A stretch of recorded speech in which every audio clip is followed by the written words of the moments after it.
Side और मैं आपको आज पढ़ाने जा रहा हूँ जो चैप्टर, वो आप देखिए। ये चैप्टर क्लास 7th का चैप्टर नंबर 2 सिविक्स का, जिसका नाम है health care services in India. ठीक है फ्रेंड्स, तो बेसिकली पहली चीज़ जो आती है इसके अंदर वो आती है हेल्थ। क्या ये हेल्थ? तो हेल्थ जो एक वर्ड है जिसके अंदर हमें बताया जाता है कि हम कैसे हैं, फिजिकली कैसे हैं, हमारे अंदर कोई सी टाइप की या कोई भी बीमारी या इंजरी नहीं है। ठीक है, तो ये देख लीजिए मेरी नेक्स्ट स्लाइड जिससे मैं आपको कराता हूँ। तो इसके अंदर बेसिकली बता रहे हैं कि काफ़ी थोड़े हेल्थ इश्यूज आते हैं और हेल्थ सर्विसेज भी बहुत सारी बनी हुई है, जैसे लेबोरेटरीज, ब्लड बैंक्स, हॉस्पिटल्स, और उनके पास मेडिसिन भी है, इक्विपमेंट्स भी है, क्वालिफाइड डॉक्टर्स और नर्सेज भी है। फिर भी वो कुछ कभी कभार प्रॉब्लम आती है या नहीं कर पाते हैं। तो ऐसा क्यों होता है फ्रेंड्स? तो जो फैक्टर्स है ना हमारे पास, जिससे हम अपनी हेल्थ को गुड रख सकते हैं, क्योंकि हमें अपनी हेल्थ को तो गुड रखना ही पड़ेगा। हेल्थ को अगर गुड नहीं रखेंगे तो इंजरीज, सिकनेस हमारा बाल बाका सब कुछ कर देगी। ठीक है, तो जो फैक्टर्स है वो है कि हमें अच्छा पानी पीना चाहिए जो प्योर हो, जैसे कि क्लीन ड्रिंकिंग वाटर। ठीक है, पोल्यूशन फ्री इन्वायरमेंट में रहो, ज़्यादा धुएं वाली जगह में मत जाओ, अच्छी न्यूट्रिशन लो और स्ट्रेस फ्री लाइफ में मस्त रहो। ठीक है, अब जो हेल्थ केयर फैसिलिटीज़ दी जाती है, अब होती है प्रॉब्लम, कुछ की गुड हेल्थ नहीं होती है किसी भी फैक्टर के कारण। मैं कोई पर्टिकुलर फैक्टर मेंशन नहीं कर रहा हूँ अभी, लेकिन किसी भी फैक्टर के कारण होता है। तो दो सर्विसेज है और दो कैटेगरीज है, पब्लिक और प्राइवेट। तो इन दोनों को पढ़ लेते हैं, चलिए। तो ये देख लीजिए यहाँ पे इंडिया के अंदर क्या होता है, पॉजिटिव साइड्स देख लीजिए और कुछ नेगेटिव साइड्स देख लीजिए। ठीक है, तो देख लीजिए यहाँ पे पहला पॉजिटिव साइड है वो है कि 1950 में जो कंसीडर हुआ था, तब से लेकर अब तक हॉस्पिटल्स के नंबर में काफ़ी इंक्रीज आया है। अगर मैं नंबर से एग्जैक्टली बताऊं तो वो कुछ थे 1950 के अंदर कम से कम 2717 थे। ये एस्टिमेटेड वैल्यू होती है, कभी भी कुछ गिना नहीं जा सकता। ठीक है, और 2000 ईयर मतलब कि 2000 ईयर तक ये मल्टीप्लाई हो गए और फिर आ गई इनकी वैल्यू 18,218। कितनी बड़ी अमाउंट हो गई है, अब पहले से देख लीजिए। अब देख लीजिए इंडिया के अंदर भी कुछ लोग आते हैं या इंडिया के बाहर भी कुछ लोग जाते हैं। तो पीपल्स अपने ट्रीटमेंट के लिए इधर उधर जाते हैं और अपनी कंपैटिबिलिटी के हिसाब से कि बजट में ठीक हो, क्वालिटी में ठीक हो, उसके हिसाब से वहाँ पे वो अपना इलाज कराते हैं। इंडिया जो है वो 4th लार्जेस्ट मैन्युफैक्चर है जो मेडिसिन की एक्सपोर्टिंग होती है, वो होती है। ठीक है, अब मैं आता हूँ नेगेटिव साइड्स पे। तो अब यहाँ पे देख लीजिए पॉजिटिव साइड बहुत कम है, नेगेटिव साइड बहुत ज़्यादा है। ठीक है, यहाँ पे देख लीजिए कि हाफ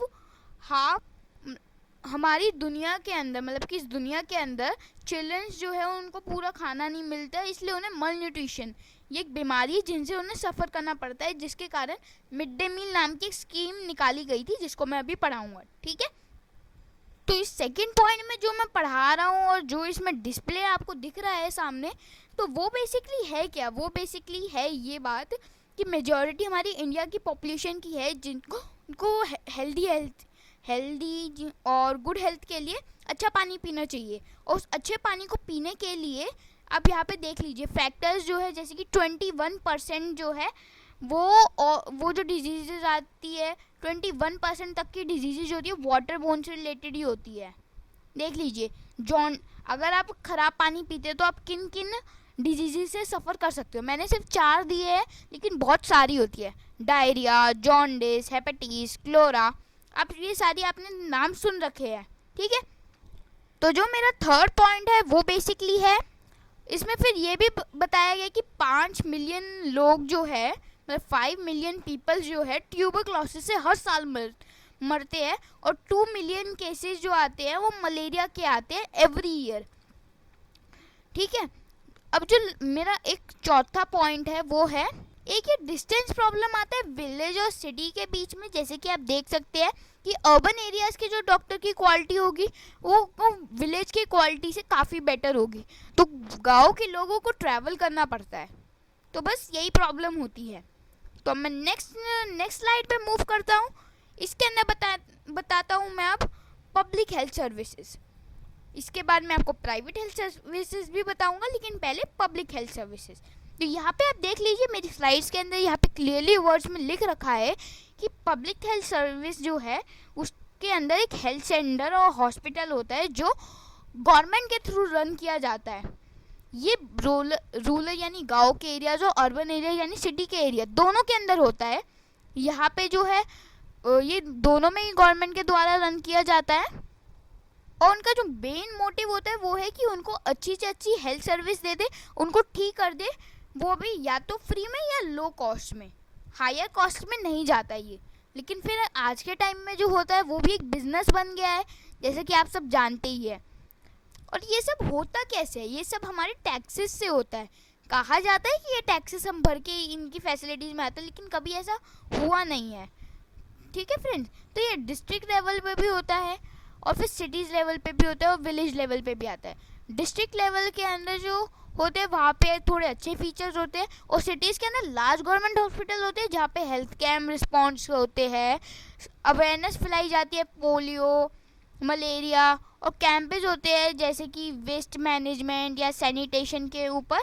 ठीक है, मैं नेक्स्ट पे चलता हूँ। तो ये देख लीजिए, जैसे कि मैंने बताया था, अब हम पढ़ेंगे private health services.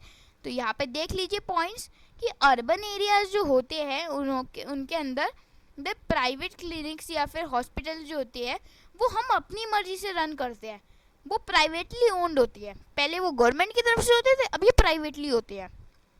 Second point में हमें पता चलता है कि रूरल एरियाज जो होते हैं उनके अंदर RMP यानी रजिस्टर्ड मेडिकल पार्टिसिपेशनर ट्रीट करते हैं पेशेंट को। ठीक है, अब मेरा थर्ड पॉइंट देख लीजिए यहाँ पे कि ये जो होती है ये कंट्रोल नहीं की जाती गवर्नमेंट की तरफ से, जो मैं आपको बता चुका हूँ। और फिर यहाँ पे ये जो लार्ज कॉरपोरेशंस होती है वो ये लेबोरेटरीज और हॉस्पिटल्स का काम रन करती है, और फिर रिसर्चेज और डेवलपमेंट करती है, और फिर उनके बारे में अवेयरनेस और फील्ड मतलब कि पूरी मेडिकल की फील्ड बना के अच्छे से ट्रीटमेंट करती है, लेकिन उसके हिसाब से वो अपना बजट भी लेती है। जैसे कि ये देख लीजिए फिफ्थ पॉइंट में यही बताया जा रहा है बजट का कि ये एक्सपेंसिव होते हैं, इसलिए ये हर कोई अफोर्ड नहीं कर सकता। पेशेंट को जो है यहाँ पे बहुत ज़्यादा पैसे देने पड़ते हैं। ये देख लीजिए कि प्राइवेट मतलब कि उनके अंदर इन प्राइवेट हॉस्पिटल के अंदर ही प्राइवेट मेडिकल शॉप भी बनी होती है, जहाँ से जैसे कि डॉक्टर ने बोला ये दवाई लाओ और तभी के तभी वो इन्हीं के प्राइवेट सेंटर से ले आए।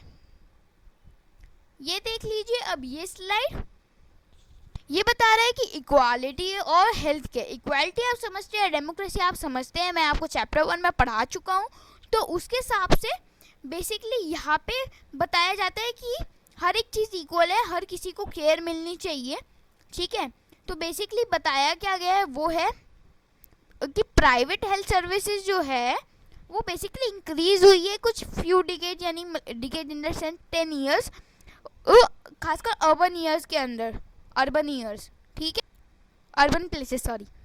उनका जो बेसिकली आज के टाइम में कोई हेल्थ नहीं देखता, आज के टाइम में लोग मनी देखते हैं कि उन्हें प्रॉफिट होगा, इसलिए इनकी कॉस्ट जो होती है हायर होती है जो अर्बन में होते हैं। अर्बन में ज़्यादातर बड़े ही होते हैं, और प्राइवेट में क्या गवर्नमेंट में भी बहुत महंगा ऑपरेशन या फिर कोई भी प्रॉब्लम का सल्यूशन मिलता है। वो फिर एकदम फोर्थ पॉइंट के अंदर बताया जा रहा है डॉक्टर्स और हॉस्पिटल जो है अनफेयर प्रैक्टिस और बहुत ज़्यादा एक्सपेंसिव ट्रीटमेंट करते हैं पेशेंट्स को, और फिर इससे क्या होता है कि रूरल फैमिलीज़ को तो काफ़ी प्रॉब्लम आती है क्योंकि उनको इतना ज़्यादा एक्सपेंसिव लगता है। ठीक है, तो मैं नेक्स्ट स्लाइड पे आता हूँ। तो हमने इन दोनों के बारे में पढ़ा है, पब्लिक हेल्थ सर्विसेज और private health services, but in दोनों के बीच में डिफरेंस अगर हम टैबुलर फॉर्म में पढ़ेंगे तो हमें ज़्यादा अच्छे से समझ में आएगा। तो आप यहाँ पे देख लीजिए इस टैबुलर को, तो ये देख लीजिए यहाँ पे बोला जा रहा है पब्लिक हेल्थ सर्विसेज में कि ये यहाँ पे क्यों हेल्थ सेंटर्स और हॉस्पिटल जो होती है वो रन की जाती है गवर्नमेंट के थ्रू, प्राइवेट के अंदर वो प्राइवेटली रन की जाती है, पब्लिक के अंदर वो फ्री होता है या लो कॉस्ट होती है, चाहे वो इसलिए पुअर इसको सीख करता है और उसी के हिसाब से वहाँ की अरेंजमेंट होती है, जैसे वहाँ के इंस्ट्रूमेंट्स वगैरह वगैरह। और प्राइवेट के अंदर कॉस्ट बहुत ज़्यादा होती है और वो सब अपने प्रॉफिट के लिए रन करते हैं। पब्लिक में क्वालिटी हेल्थ केयर सर्विसेज होती है, ये वो अच्छे से ट्रीटमेंट करते हैं ऐसी बुक में लिखा जाता है, लेकिन रियली कभी होता नहीं है। ठीक है, अब आती है पब्लिक हेल्थ सर्विसेज का दूसरा पॉइंट। ये दोनों जगह रन की जाती है, लेकिन प्राइवेट जो होते हैं वो ज़्यादातर अर्बन में ही आते हैं। पब्लिक जो है विलेजेस में भी डलेगी, डिस्ट्रिक्ट में भी डलेगी और सिटीज़ में भी डलेगी, लेकिन प्राइवेटली सिर्फ सिटीज़ में डलती है, मोस्टली सिटीज़ में डलती है। इसका रीज़न ये हो सकता है क्योंकि ये एक्सपेंसिव होता है और गांव के लोग इतने एक्सपेंसिव को अफोर्ड नहीं कर पाते हैं, जैसे कि मैं बता चुका हूँ। ठीक है, तो पेशेंट्स जो होते हैं उनको लॉन्ग टाइम के लिए और लॉन्ग क्यू के लिए वेट करना पड़ता है, क्योंकि अब फ्री है तो बहुत ज़्यादा लंबी लाइन लग जाती है कि हर किसी को वो सर्विस चाहिए तो लाइन लगी होती है। ठीक है, इन लोगों ने वेट करना पड़ता है, लेकिन इसके अंदर प्राइवेट में पीपल्स को कोई भी प्रॉब्लम फेस नहीं करनी पड़ती, उनका ट्रीटमेंट बहुत अच्छे से और बहुत जल्दी अच्छे तरीके से हो जाता है। तो अब देख लीजिए व्हाट कैन बी डन के अंदर लिखा आएगा कि हम क्या क्या कर सकते हैं। तो केरला एक्सपीरियंस है और कोस्टा रीच एंड अप्रोच है। तो ठीक है, मैं इन दोनों को ब्रीफली पढ़ाता हूँ। तो ठीक है, यहाँ पे केरला एक्सपीरियंस के अंदर बताया जा रहा है कि केरला गवर्नमेंट ने 40% ऑफ पूरा केरला बजट जो है पंचायत को दिया था, उनकी प्रॉपर प्लानिंग की थी, water, food, women development, education, हर एक चीज़ के लिए। और एक कोस्टा रीजन अप्रोच क्या है, तो आप वो यहाँ पे पढ़ सकते हैं कि ये सेंट्रल अमेरिका में किया गया था। तो चलिए फ्रेंड्स, मैं अपनी नेक्स्ट स्लाइड पे मूव करता हूँ और इसी के साथ मेरा ये चैप्टर हो गया है ख़त्म। अगर आपको कोई भी डाउट है, कोई भी क्वेरी है, तो आप यहाँ पे डिस्क्रिप्शन में कमेंट कर सकते हैं, मैं उसका ज़रूर आंसर करूँगा।